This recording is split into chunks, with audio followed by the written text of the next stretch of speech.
Hey family, welcome back to channel. ನಾನು ಸ್ಮಿತಾ. ನಾನು ಸಿಂಪಲ್ಲಾಗಿ 10-15 ನಿಮಿಷದಲ್ಲಿ ಎಗ್ ಬಿರಿಯಾನಿ ಮಾಡೋದು ಹೇಗೆ ಅಂತ ತೋರಿಸ್ಕೊಡ್ತಾ ಇದ್ದೀನಿ. ಮೊದಲಿಗೆ ಇಲ್ಲೊಂದು ಮಿಕ್ಸಿ ಜಾರಿಗೆ 1 ಗಡ್ಡೆಯಷ್ಟು ಬೆಳ್ಳುಳ್ಳಿ, 1 ಇಂಚ್ ಶುಂಠಿ, 5-6 ಹಸಿರು ಮೆಣಸಿನ್ಕಾಯಿ, 1 ಹಿಡಿಯಷ್ಟು ಪುದೀನ, 1 ಹಿಡಿಯಷ್ಟು ಕೊತ್ತಂಬರಿ ಸೊಪ್ಪನ್ನ ಹಾಕಿ ನೀಟಾಗಿ ರುಬ್ಕೋತಾ ಇದ್ದೀನಿ. ಸೊ ಅದಾದಮೇಲೆ ಮೊದಲೇ ಬೇಯಿಸಿಟ್ಕೊಂಡಿರೋವಂಥ ಮೊಟ್ಟೆನ ಸಿಪ್ಪೆ ತೆಗೆದ್ಬಿಟ್ಟು ಮಧ್ಯ ಮಧ್ಯ ಕಟ್ ಮಾಡ್ತಾಯಿದ್ದೀನಿ. ಸೊ ಈಗ ಮಾಡಿದರೆ ಮಸಾಲೆ ಚೆನ್ನಾಗಿ ಹತ್ತುತ್ತೆ ಬಿರಿಯಾನಿಯಲ್ಲಿ ಮೊಟ್ಟೆಗೆ. ಒಂದು ಕುಕ್ಕರ್ಗೆ 2 ಟೇಬಲ್ ಸ್ಪೂನಷ್ಟು ಎಣ್ಣೆ, 1 ಸ್ಪೂನಷ್ಟು ತುಪ್ಪನ ಆ್ಯಡ್ ಮಾಡಿ ಪಲಾವ್ ಸ್ಪೈಸಸ್ ಹಾಕ್ತಾಯಿದ್ದೀನಿ, ಓಲ್ ಪಲಾವ್ ಸ್ಪೈಸಸ್ಸು.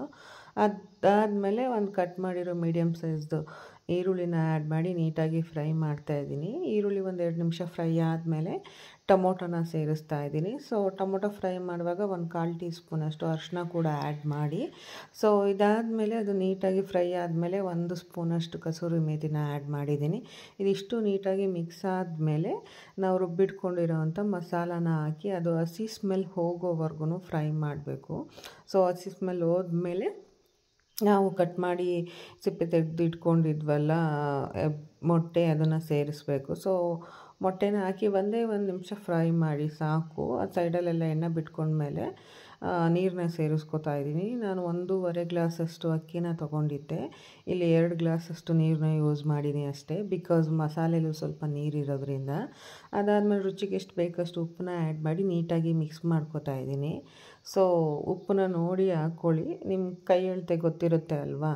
ಅದಾದಮೇಲೆ ನೀರು ಕುದಿ ಬಂದಮೇಲೆ ನಾವು ಅಕ್ಕಿನ ತೊಳೆದಿಟ್ಕೊಂಡಿದ್ದೆ ಅದನ್ನು ಸೇರಿಸಿ ಮಿಕ್ಸ್ ಮಾಡ್ತಾಯಿದ್ದೀನಿ.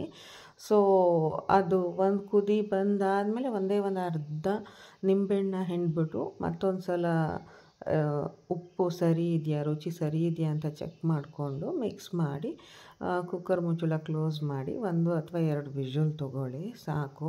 ಸೊ ಅದಾದಮೇಲೆ ಇಲ್ಲಿ ನಾನು ಪ್ರೆಷರ್ ಹೋಗಿದೆ, ತೆಗೆದು ಮಿಕ್ಸ್ ಮಾಡ್ತಾಯಿದ್ದೀನಿ.